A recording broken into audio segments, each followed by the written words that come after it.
Hello and welcome to this evening's edition of Resistance TV.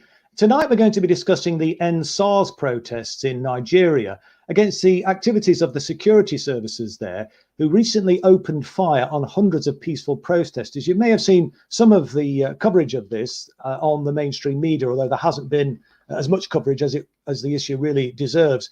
The so-called Special Anti-Robbery Squad was apparently disbanded earlier this month by the president, but the demonstrations have continued because of wider concerns about other abuses by the security services and indeed inequality in the country. A freedom of information request in the UK recently revealed that Britain has been providing training and support for Nigeria's security forces through the College of Policing. Before I introduce the guest and play a brief clip, I just want to read out a statement from the Alliance on COVID and Beyond in Nigeria, which is asking for international support from organizations to endorse this statement. So any trade union members or members of political parties who, or indeed any organization for that matter, who are watching this evening, if you could listen to this statement and if you agree, get your branch, your organization to endorse it and then send that to the organization because they're keen to build up international support for this statement. I'll just read it now. It says, "We, the underlisted organizations and representatives of the organized working people, give our unequivocal support to the EndSARS protesters and the mass protest movement and call on our members to join the continuing protests. We call for a continuous intervention of working people and their organizations and in a manner that can open the way to a structured, open and robust conversation within the movement and among the oppressed and resisting peoples on the way forward. We're horrified by the Lekki Tollgate massacre and other killings by the security forces, as well as by organized criminal groups taking advantage of the situation and state-sponsored thugs. We call for the popular peaceful protest to continue until the articulated demands of the broad movement have been addressed, state-sponsored violence stops, and the government takes action against those who are responsible. The government and the ruling elite is now very weak and divided.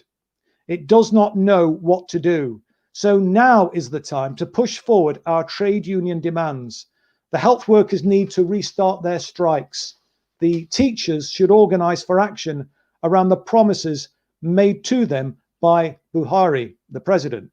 The NCL and TUC should be planning action over the fuel and electricity price increases and over full implementation of the minimum wage in all states, as well as over the brutal clampdown on the popular protests by government. So if you do agree with that statement, they've asked if you could show your solidarity by sharing the statement widely, which we're doing tonight, obviously, and then sending your endorsements to and solidarity to ascab2020@gmail.com. So please consider that statement. And as I say, if you're a member of a trade union or a political party or an organization, it would be very much appreciated if you could send your solidarity to our comrades in Nigeria. Before I introduce the guest, I just wanted to show a very brief clip, which kind of gives a flavor of the sort of difficulties that Nigerians have been experiencing.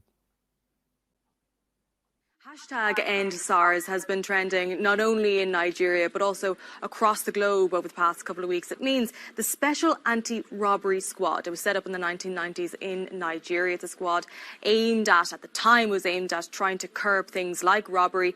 But now many Nigerians saying that it engages in police brutality, targeting of young Nigerians. Now, there's been 12 consecutive days of protest, but this hashtag started to burst onto the scene over the past 24 hours. The reason being what happened just a few hours ago. Now, according to Amnesty International, they say that they've received credible but disturbing evidence of excessive use of force made against protesters that has resulted in deaths. Shoot! Let them shoot! Let them shoot! No problem! No problem! Everyone sit down! Sit down! Sit down!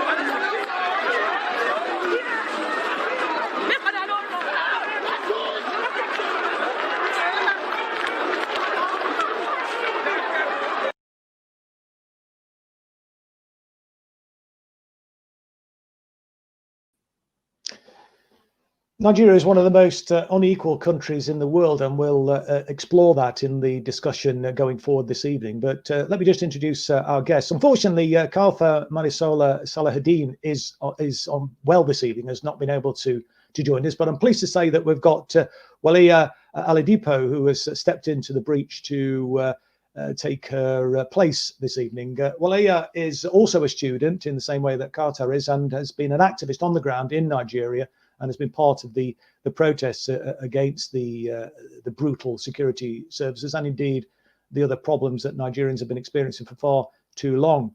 Our other guests this evening are Maurice Ogu, who is a journalist and a co-founder of Vision Media, and is based in Lagos, and is joining us from Lagos this evening. And our final guest, who I'll go to in a moment, is Drew Povey, who is an activist and has worked in Nigeria on and off for the past 20 years or so.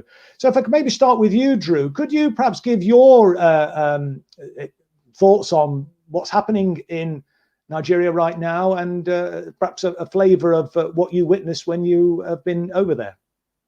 Okay, thank you very much for that introduction, Chris.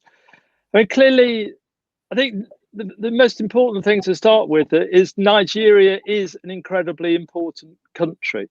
I mean, it is one of the, I think, 55 countries in Africa, but actually 1 in 5 Africans are from Nigeria. So it's a very big country with a population of over 200 million, so well over 3 times the population of Britain. But as you said, it's an incredibly unequal country. There's a lot of oil wealth. It's one of the major exporters of oil, and that's why it's important to the British establishment, one of the major exporters of oil from Africa. But essentially, all of that oil wealth has been stolen by the rich and powerful and made a whole layer of them incredibly rich. So the richest person in Nigeria, Dangote, is actually richer than anybody in Britain. So we've got the richest person, richer than anybody, the Queen, anybody you like in Britain.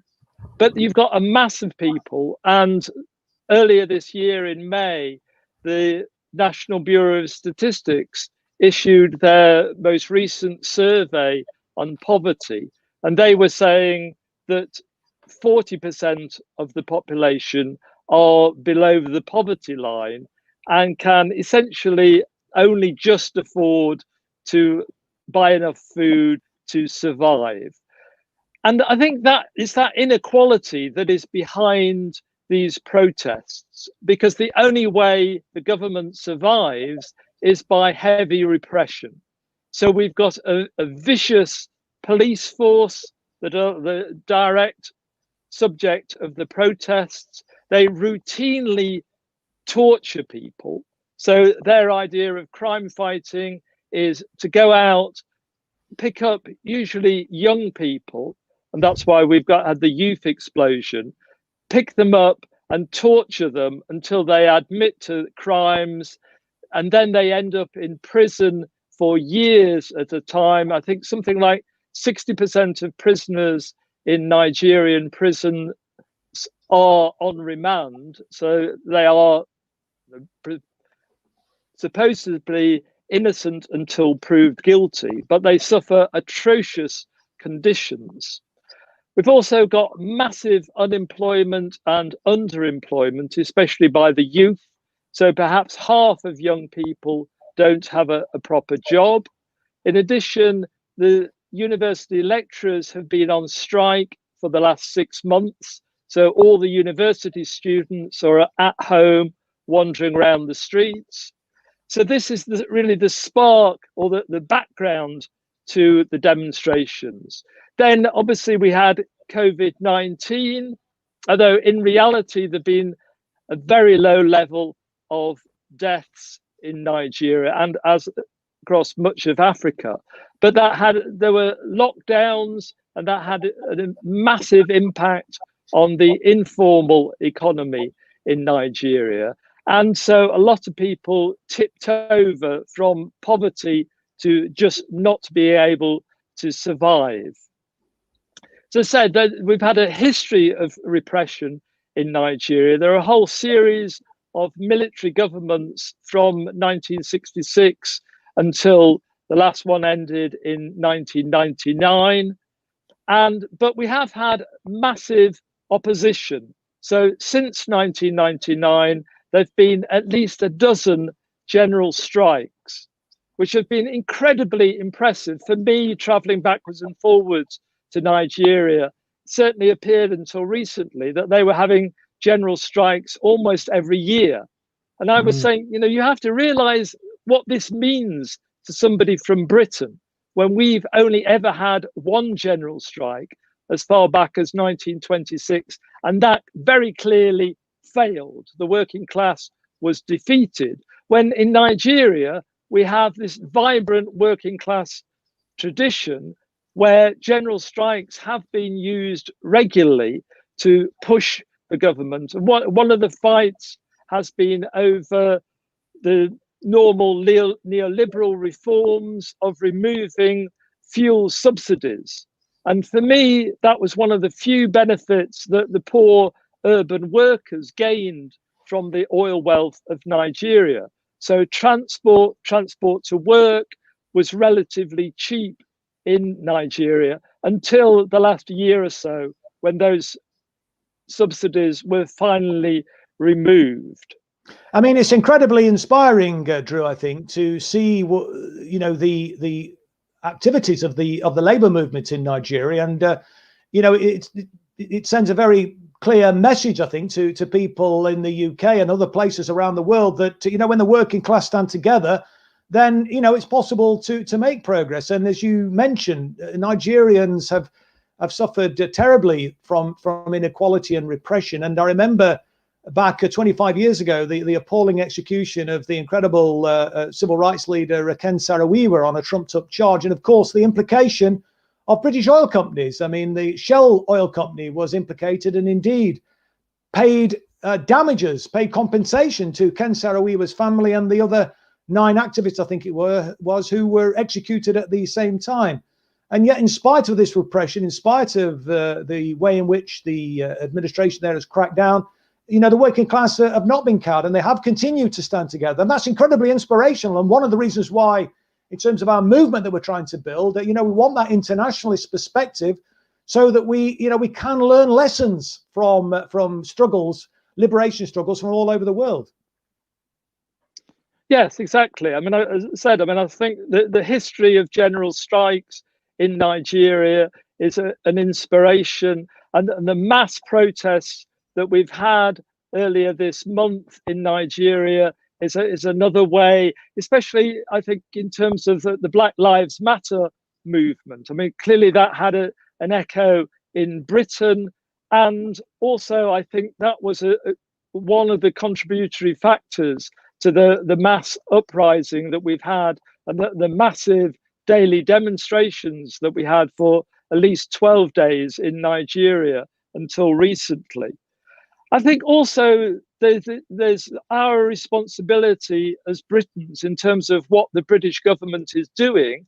I mean, presumably, basically to make sure that the oil supplies, that the oil that Shell, for example, is extracting from the Niger Delta, is to make sure that that continues safely from the point of view of the British government. And that presumably is why the British government has very significantly increased their aid to Nigeria. When you would question, well, why are you giving aid to an oil-rich company? And why indeed do you turn a blind eye to the atrocities by the security forces? So, for example, just over a couple of years ago, I think it was the army gunned down and killed 49 people one Monday afternoon on the streets of Abuja, the capital. And that's bad enough. I mean, you know, killing 49 people in one place in one afternoon. But what really shocked me, I mean, I shouldn't be shocked, but it did shock me that 1 week later, Charles and Camilla went ahead with their state visit to Nigeria. So, the message seemed to be, gunning people down on the streets of Abuja doesn't matter. Doesn't, in the big picture, it doesn't make any difference. And we're certainly not going to stop that official visit in protest against those killings. And I think, at the time they gained less publicity because it was actually Islamist demonstrators who were killed. But clearly, those guns are now being turned on the young people in Nigeria, and that has gained more traction in terms of opposition. So I think more governments have now come out in opposition and criticizing the Nigerian government for the recent killing a week ago, last Tuesday, of a dozen people were shot dead in Lagos, the largest city in Nigeria. Yeah. Let me bring in, and thank you for that introduction, Drew. It's good to get your insight as somebody who's actually been and worked in Nigeria. But let's hear now from a couple of the activists who are actually living in Nigeria and are part of the protest. So firstly, let me go to Walia, if I may, Walia, and perhaps you could just tell us what the situation is on the ground right now over there. Oh, thank you. The situation is pretty shaky. Like we don't.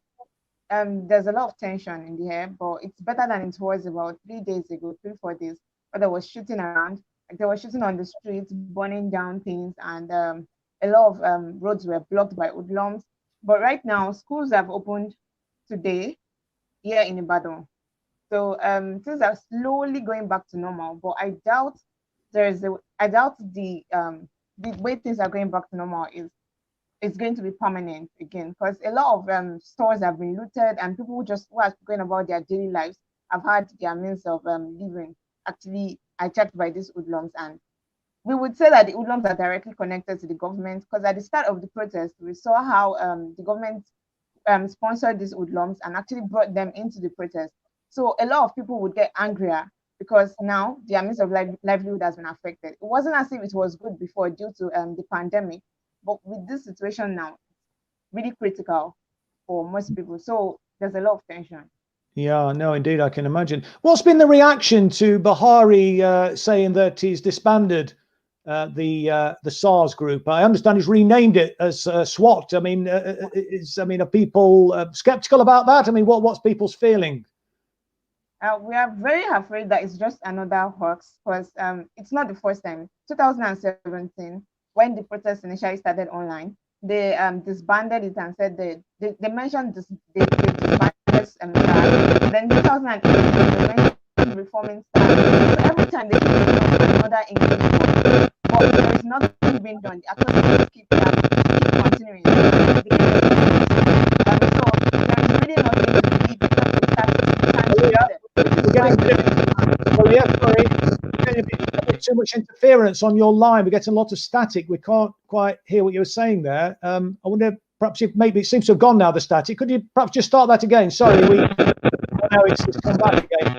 Let me come back to you in a moment, if I may, Walia, and hopefully that static will have been sorted out. Perhaps if I could go to Maurice and hear from you, Maurice, in terms of what your thoughts are about the situation and what you've witnessed in terms of the security services brutality, and obviously this has been going on for some time now. And what's your thoughts about Buhari allegedly making some concessions? You know, you're hopeful that the concessions will go far enough.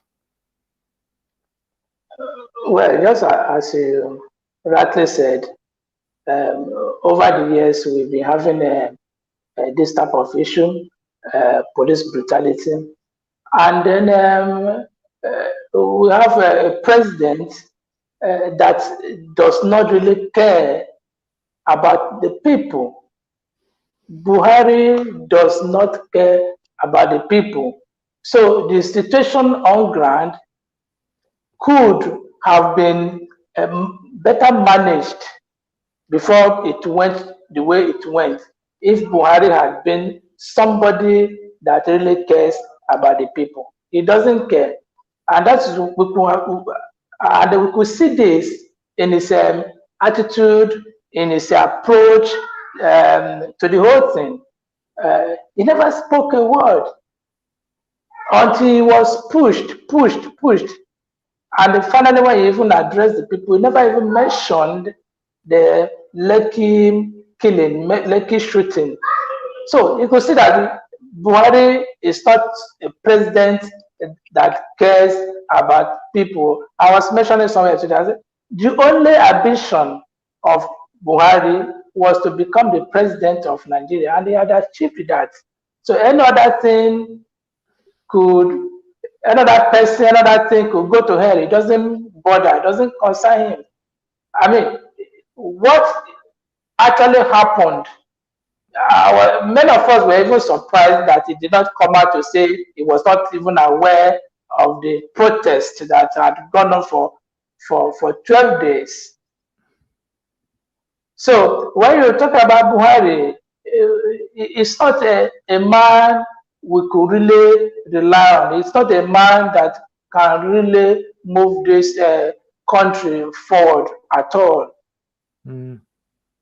I mean, I understand, Maurice, that the IMF have apparently pumped in £3.5 billion. What difference, if any, has that made to people on the ground? I understand this was to help Nigeria deal with the COVID-19 crisis. I mean, has there been any material difference? Of the people seen the benefits of that £3.5 billion in your experience?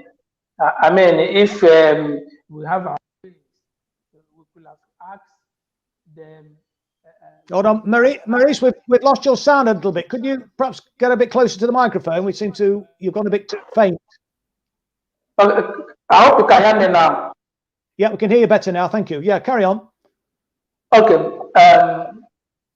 If we have our ways, we could have asked IMF to come down to the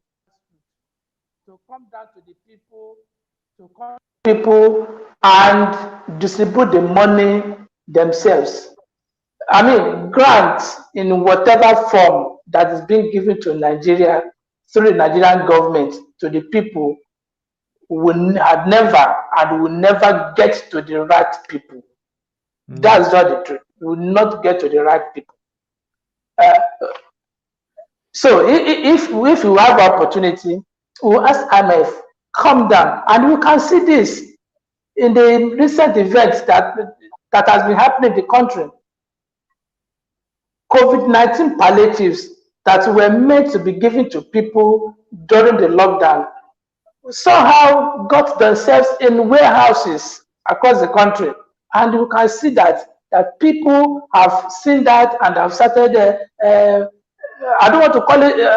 Some of us have been careful to use the word looting the warehouses, but what we have seen is that people have gone to these places to take things or to loot things in quotes. So and during the lockdown, billions of dollars were earmarked to transfer, to give to the vulnerable people in the society. We never got this. I've been moving around. I've never seen somebody who told me he got this money. So the way we have seen COVID-19 palliatives in different warehouses, we will not be surprised that one day we will see money from IMF, money from other organizations, money from Central Bank of Nigeria meant for palliative in people's homes. Already, the anti-corruption agency in Nigeria has told us that they saw huge amount of money meant for COVID-19 in somebody's private account. So when you talk about grant given to Nigeria by IMF, if I have more time, the opportunity, I will ask IMF to come down to Nigeria, to go to the grassroots and distribute the money by themselves. Not to leave our money in the hand of government. It will not get to us. The people that need that money will not get the money. The money will get somewhere else. 2020 23 is around the corner, where we have our presidential election. That money will be used to run the election. Mm. What about the deals that Buhari is making with, or the Buhari administration's making with China and Russia? I understand that they're trying to kind of build those links there. I mean, is that again not having any material effect on addressing inequality in the country and benefiting working class people? Again, Buhari doesn't care. What he needs now is money to run his private business, namely to run the party, to run the forthcoming election. Getting money from China and romancing China and getting money from China, we don't have the impact. We don't see the impact in Nigeria. The money that had been borrowed over the years since Buhari came in, where is it? And he has continued to borrow more. Where is the money? Where is the money? We don't see the money on ground. Yeah. So he continues to borrow money for the elite. And the elite will continue to keep the money, embezzle the money. The local people don't have the impact of the money in their lives. Where is the money? So he goes to China, and the mayor say, China, I mean, we always have it very easy to get money from China. Perhaps their terms and conditions is very simple, and so we could easily mix their terms and conditions. So why did they go to IMF? Why did they go to World Bank? Why did they go to Paris Club? Why did they go to other organizations? You won't go there because their conditions are very tough. But China is lenient, so you can easily go there, collect the money, and use it the way you like. You go back again, they will not ask you, what have you done with the one we gave you last time? You come again, collect again, leaving the bulk for the next generation. I mean, there's been a joke here in Nigeria that young people have been saying, look, China gets it known that the money Buhari is collecting from you, when we get to power, we are not going to pay that money. I mean, it's a joke, but there says that, showing that Buhari collects money the way he likes. He doesn't care what happens to the people. Well, I think it's pretty clear that the voices of the ordinary people on the ground need to be listened to by organizations like the IMF and the administrations in China and Russia and anyone else, for that matter, that's doing deals with the government in Nigeria. They should be demanding or placing conditions, it seems to me, and maybe that's one of the things that people watching this evening could be doing, to ask our representatives to ensure that any deals which are done actually have a material benefit for ordinary people in Nigeria. But I mean, Maurice, just before I go back to Walia, I mean, has there been any material improvement from the days of the kind of military being in charge? I mean, has there been any improvements at all, or are things just carried on as before? Okay, when we went back to democracy in 1999, I mean, there were a lot of hopes, enthusiasm. I mean, the economy, we were building a vibrant economy. We were trying, knowing that we just came from military. So we were aware we were not going to have everything so easy. So instead of building a vibrant economy, doing things that will improve our economy. And we had this, it might not be as we wanted though, but at least a little bit of improvement, a little bit of international recognition, a little bit of respect here and there. And then 5 years ago, when Buhari came to power, he literally destabilized the good thing, the little thing we had been able to build over the years. The first thing that we experienced was recession, and his body language alone sent a lot of investors out of the country. lot of money were taken out of the country. I mean, you can't ask investors to come to Nigeria to invest, and then you make speeches, you give body languages that would give them the impression that, well, I'm not safe. So they had to go. So when you ask in terms of improvement over the years, well, we're not asking, we're not thinking the improvement will come, will be sudden. We understood the improvement will be gradual, and we started that in 1999. But only 5 years ago, when he came in, he destabilized the whole thing. And up to now, things have gone towards every day. So no improvement much in the last 5 years, practically. Mm. When is the next election, Maurice, in Nigeria? 2023. Right. So you've got a few more years then to endure this, and hopefully the street protests will make a difference. Let me see if I can bring Walia back in, and hopefully the static on the line has improved a little bit now, so we can hear what you've got to say, Walia. So sorry to have cut you off previously, but we just couldn't hear you because the static was really bad. I mean, youth unemployment is very high, as I understand it, in Nigeria. And one of the really inspiring things, watching it from afar, for me anyway, has been the fact that, you know, young people have been at the forefront of the protests. I mean, I also understand that there have been no classes for students for some considerable time. I mean, how do you kind of read the situation in terms of the young people? I mean, are more young people being politicized by what's been happening?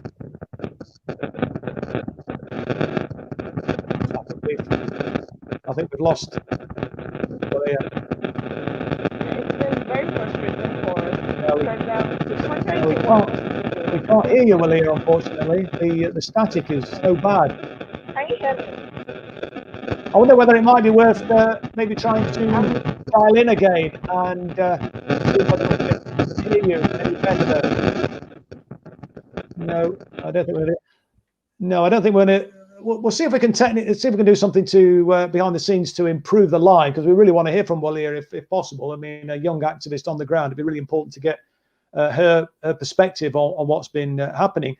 I wonder perhaps if we could bring Drew back in though, and just get your thoughts about. I mean, I think you've been working on and off in Nigeria. I think we were saying for about 20 years or so.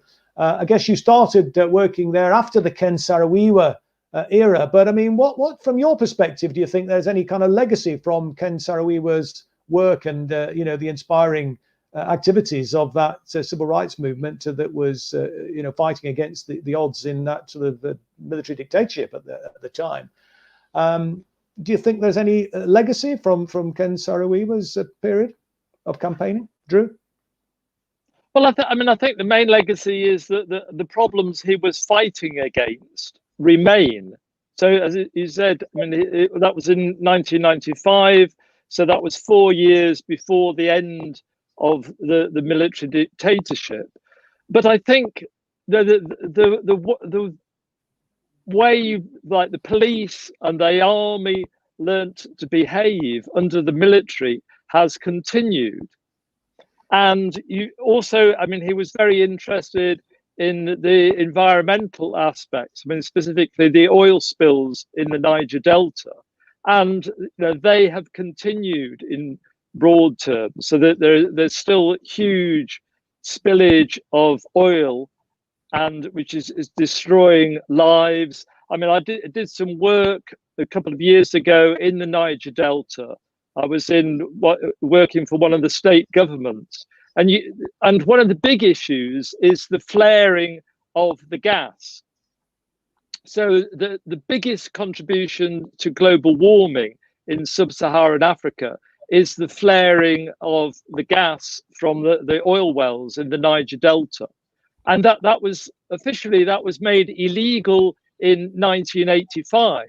But when I was there, from the governor's office in the evening, you could see gas being flared. So that is still very widespread across the Niger Delta. So it's, you know, an example of the government saying one thing and doing another.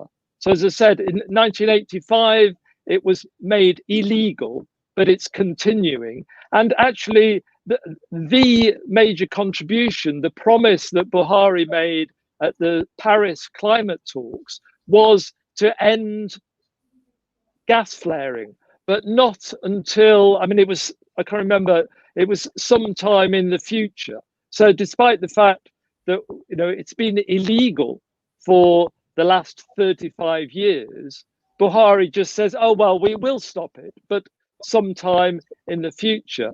And it was also, I mean, I think in 1995, when he was first elected, he did win the popular vote. He promised to reduce corruption and put significantly more money into education, health, and social protection. And that really just has not happened. I mean, that was one of the things that he claimed on his broadcast last week. So he broadcast to the nation last Thursday, and he claimed that, you know, why are you protesting? My government, he actually said, my government has done more to reduce poverty in Nigeria than any other government. And that, I mean, I think, you know, it's absolutely clear to any poor Nigerian that that is not true, that things have not improved. And certainly, you know, with the lockdowns on COVID-19, I mean, this year, things got significantly worse, especially for young people trying to find work. Climate change has made a significant difference to Nigeria. You've had a huge increase in insecurity.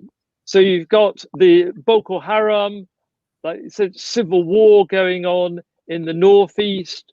There were disputes between farmers and cattle herders, which is basically down to climate change. So the cattle herders are moving south to find vegetation, to find food for their cattle, and then interfering with the farmers who are suffering because there's been huge population growth in Nigeria. And then we've had huge general insecurity. So there's been an increase in kidnappings, so people turning to robbery and kidnappings. So there is there's a general feeling, I think, across the country that things are getting worse. Insecurity is getting worse. Poverty is getting worse. Unemployment is getting worse. And I think it's that perception that is so important. As long as people think things are getting better, that things will get better, then there is hope for the future. But I think that hope has been destroyed. And you know, we had the first 15 years after the military era was with the PDP. And then we had a change of government with the hope that something would get better. And it hasn't. It's got worse.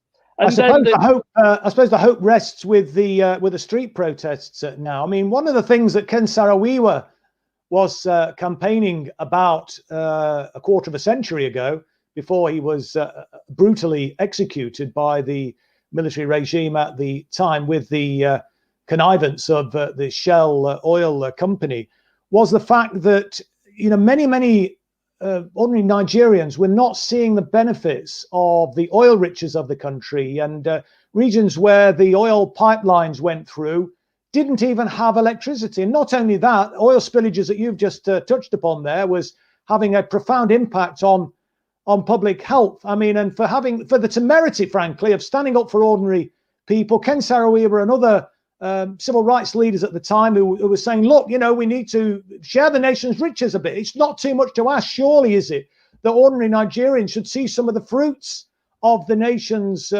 riches, and not to even have electricity in a very wealthy nation, and to, you know, be seeing birth defects and other public health problems as associated with the pollution caused by these oil companies. I mean, incredibly, just appalling, it seems to me. And I just wonder whether there's been any changes, any improvements in that regard.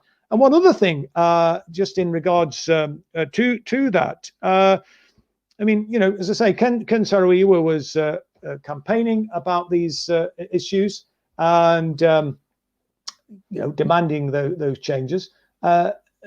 They've not, as well. I'd be interested to sort of hear whether those changes have been brought about, and you know, what's some people's kind of expectations really in that sense? I mean, what are they saying about the fact that you know, electricity isn't being supplied when the oil pipelines are running through the country? And your point about, you know, the Buhari regime, you know, not abiding by the environmental standards that he said he would do. Of course, there's an obligation, isn't there, on the oil companies as well? I mean, okay, they can get away with it, but I mean, they don't have to do these things, do they?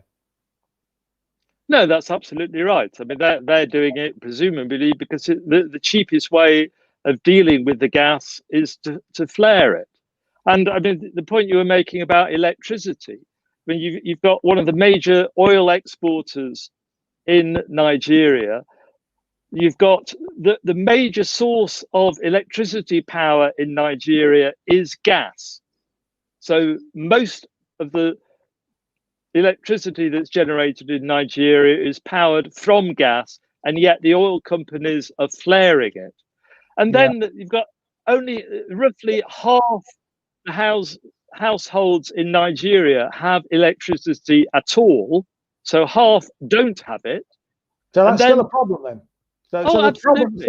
So what Ken was campaigning about, I mean, that's still not been addressed. I mean, that is a scandal, of course. Yes, I mean, this is something that government after government promised, and that they claim to have put, you know, millions of or billions of naira or dollars or whatever into it. But there is no significant difference. As I said, roughly half of households don't have electricity, and the ones that do have it, if they're lucky, for 12 hours a day. Yeah. Well, one of the things I guess that you know, that we can do in this country, ordinary people can do in this country, and you know, trade unions and other organisations who may have shares in some of these oil companies, is go along to the annual general meeting and you know, make a stink about this. You know, ask some difficult questions about their abuse of the environment, their abuse of the Nigerian population, and you know, demand that they up their game a little bit. And let's just try once more for if we can get Walia, if now, or have we lost you? Is Walia still with us? Hi, Walia, can you hear us? Hello? I think we might have lost Walia, unless... No, I don't... You're not muted, are you? Have you muted yourself, Walia? No, Hi, yeah. No, I thought we got her back there. I was really sorry about that. It's really important to try and get Walia. We'll keep trying if we can. Let me just bring Maurice back, if I may, and just ask one final question before I go to Sean to get a feel for what people are saying who've been watching this evening. I just want to get your thoughts, if I may, Maurice, about the secret police department there, this kind of state security. Can you tell us a little bit about that? We've heard about the SARS and so on, but I mean, what influence is the kind of, you know, the sort of Department for State Security having on the country and on free speech and freedom of assembly and so on? Okay, you know, and the police, we have different units, and the police that have been given mandates to do different things. So the Department of Secret Police is one of them. Over the years, their main job has really been to gather intelligence report, and to share this report with other security agencies around. But we have seen that despite having different departments, different units, the police, things still continue to happen. We still have killings, Boko Haram here and there, robbery. So we begin to ask the question, does it mean that Department of State Security are not really doing what they are supposed to do? I mean, there will be report, there will be intelligence that a certain crime, or shooting, or killing, or attack, rather, certain attack would happen, and it will actually happen. What is going on? So when we talk about DSS, Department of State Security, I wouldn't really say that they've been up to their duty. Otherwise, we would not have been having different attacks we usually have across the country, because they are supposed to gather intelligence report and share this report with other sister agencies around, so that such attack could be averted. But we have not seen that. We have not seen that. In fact, before SARS became what it has become, it used to be DSS that people were scared of. People were scared of DSS because when they arrested you, you were not sure of giving of your rights being respected and all that. But when SARS came, when SARS became notorious as we have it today, the SARS activities SARS activities kind of mellowed the activities of DSS. Otherwise, they are of the same. They are birds of the same feather, really. Right. Yeah. Okay. No, thank you for that. Let me bring in Sean now, so that we can get some reflections and observations, and maybe some questions even from our audience this evening. Over to you, Sean. Hi, good evening, everyone, and thank you very much for the interesting chat this evening. We've got some good people on YouTube. We've been chatting throughout what you've been saying, and people are shocked, obviously, by what's going on, and we'd like to find out a little bit more information. So I'll just give a shout out to a few of the people who've been chatting live. Shamsa Chauhan, Vicky Nicolaides from Greece, Julie Battison, Jonathan Cooper, and CMink12 thinks Drew Povey is amazing. He loves you. So our first question tonight from Shamsha, what can we do to show solidarity? And Jonathan asks a similar question. He says, the Nigerian community here is taking a leading role. I'd like to know how the wider movement can support them. Do you want to come in on this, Maurice, first, or shall I go to Drew? Maurice? One way we could show support in this regard, as you mentioned during the introduction, we could send a mail to ASCAP. I think I was seeing their email address was displayed on the screen the other time. We send email address to ASCAP, and they could give you some specific areas they would want you to show solidarity. But in the larger perspective, it could make the cause we are fighting for in Nigeria, make it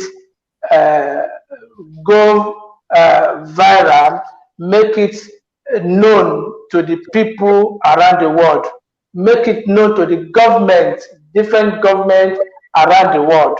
So those are the areas I think it could show solidarity. Yeah, no, thank you. I think just on your point about the email as well, and I think I may have misspoken, given the incorrect email address, the full email address to send your messages of solidarity to ASCAB is ASCAB, ASCAB 2020 @gmail.com. Drew, what's your thoughts then in response to those observations and question indeed that Sean has just read out?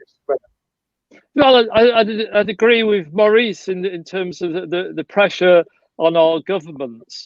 to do something about our relationship or their relationship with Nigeria. I mean, I also think it's building up the socialist alternative, making the trade unions stronger in Britain, because most British people don't know a lot about Nigeria, but Nigerians do know about Britain. So if things are happening, if there are demonstrations, if there are strikes in Britain, then Nigerians will certainly know about it. So in a sense, I think the best solidarity that we can do in Britain is to build a stronger base, build a stronger socialist base, build a stronger trade unions, and bring back the more vibrant trade unions that we used to have in the 1970s. And then that can feed back as an inspiration in terms of Nigerian trade unionists. Well, it's important, I think, that that the working class movement, progressive movements, do link up around the world and share solidarity and gain strength from each other. And as well as to emphasize the point that I was making earlier, Drew, as well as the points that you and Maurice have just made there, I would also, I think, make the point that we should be doing whatever we can where our organizations have shares, for example, in these oil companies, is to go along to the AGM, and if you can get into the meeting, go in and ask some difficult searching questions of the board, because their record is absolutely abysmal. It's appalling. It's shameful, frankly. But let me go back to Sean for further thoughts from our audience. Okay, so Vicky Nicolaides over in Greece, she's made a few comments about environmental issues. She says oil is so obsolete. The pollution here is horrendous. The desperation to keep oil versus sun, wind, tide, thermal transfer with heat pumps, etc. The idiocy of maintaining the status is unconscionable. She goes on to say, yes, it's so important to understand the impact of climate change causing conflict plus foreign interference. The colonial attitude is alive and well, unfortunately. And then she asks, is Nigeria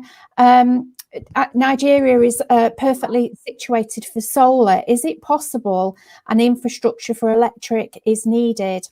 And then finally, so after the environmental issue questions, Jonathan Cooper asks, why do you think Nigerian workers have managed to get on the same page easier than UK trade unionists? So just before you ask those questions, Chris, I just want to ask our audience to subscribe to our channel, spread the news. Obviously, this is a very important issue that we're discussing this evening.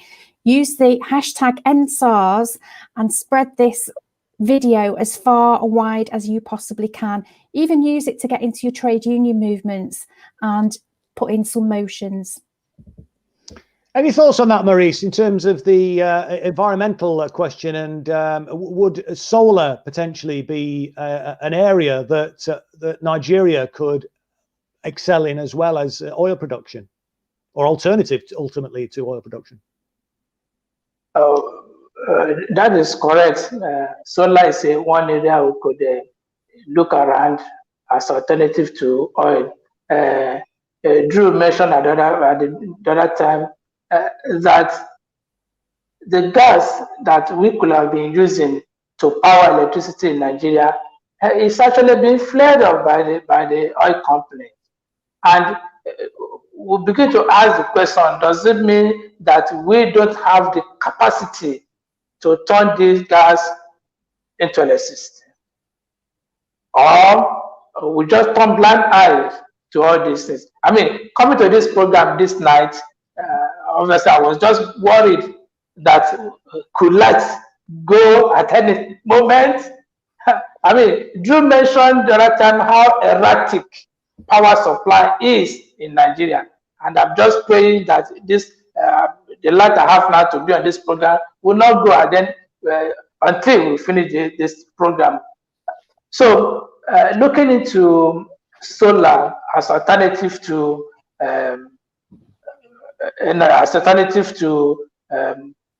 gas and all that, it's a good area to explore. And I will say here that there's market for that.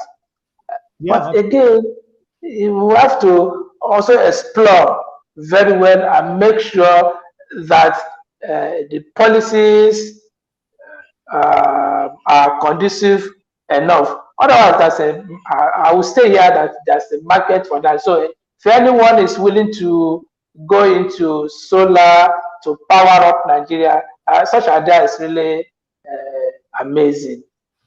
Maybe some of the deals which and the work that's being done with China, that is maybe an area that potentially could be quite lucrative on that front, because China has been leading the way in many ways on alternative energy.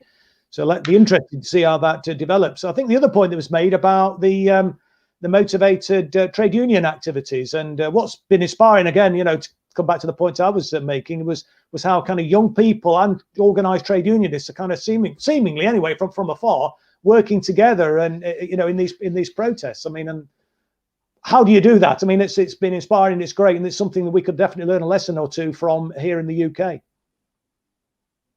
Any thoughts, Maurice, on that point? Drew mentioned at that time that it seems that we in Nigeria, we know a lot more about UK than people in UK know about Nigeria. And so if people in the UK and had been following the protests by the young people in the last few weeks, there could be things they can also learn from the protest. But for us here, we've learned a lot about the protest. But for you in the UK, then one thing it could learn, I think it could learn from that, is that we have people at the other side who don't enjoy the type of life they ought to enjoy. You might have everything in UK, but you learn from this protest that there are some people at the other side that don't have things you enjoy in UK. There are people at the other side that are afraid to tell their government what they need. There are people at the other side whose government has been suppressing over the years. There are people at the other side whose government does not care about them. I think this is what I think people in the UK could learn. And so I would encourage people in the UK to do more, to pay more attention to the people at the other side. And I will agree with you. Once again, I agree with Drew. We in Nigeria here, well, we on this side, we know much more about the UK, maybe perhaps more than the way people in the UK know about us. We've made a small contribution this evening, Maurice, to spreading a better understanding of what's happening in Nigeria, and hopefully learning a few lessons from the struggle that yourself and the young people and the organised working class trade unions have been engaged in. And all strength to your elbow. You have our absolute solidarity, and we'll do what we can to support you. We're out of time, unfortunately, unless Drew, very, very briefly, if you've got any closing remarks, Drew. I think there's the question from Shian in terms of fear for the future. I mean, I think things are quite worrying. I mean, they announced today, for example, that 300 young people or people had been arrested in Lagos. So this was in one area of Lagos. So there are elements of a heavy repression that could be happening. So we're hoping that, I mean, that's why we've got the appeal from ASCAB in Nigeria, appealing for support from British trade unionists, because I think that does make a difference. It does make it much more difficult for the government to unleash further repression if people are raising the issues in Britain. Yeah, well, listen, I mean, thank you very much indeed to all our speakers this evening. And hopefully, as I've said, we've made a small contribution to spreading the word about what's happening in Nigeria. both in terms of to learn lessons, but also to express our solidarity. And please take the opportunity, as we've said repeatedly throughout the programme, to ask your trade union branch, local Labour Party branch, or other political party that you're a member of, to express solidarity, or any organisation. And also consider the point I made about getting your organisation to make representations, if you're shareholders, that is, at the oil company AGMs. And let's start putting the pressure on these oil companies as well as on our elected representatives. Let me thank our excellent speakers this evening. Huge apologies that we had real technical difficulties hearing from Walia Aladipido, but what she did say, I think, was useful, and it's just unfortunate we weren't able to hear a bit more from her. Also want to thank Maurice Ogu for your insight, Maurice. It was really inspiring to hear from you, and also to Drew Povey for your thoughts, and particularly given your experience of working in Nigeria. Please tune in next week to Resistance TV. We're starting at a slightly earlier time of 6:30, and we'll be discussing on that broadcast what is the meaning of Zionism. So that promises to be a very interesting discussion. So if you have a spare hour or so available from 6:30 next Wednesday, please tune in. Thank you for watching this evening, and good night.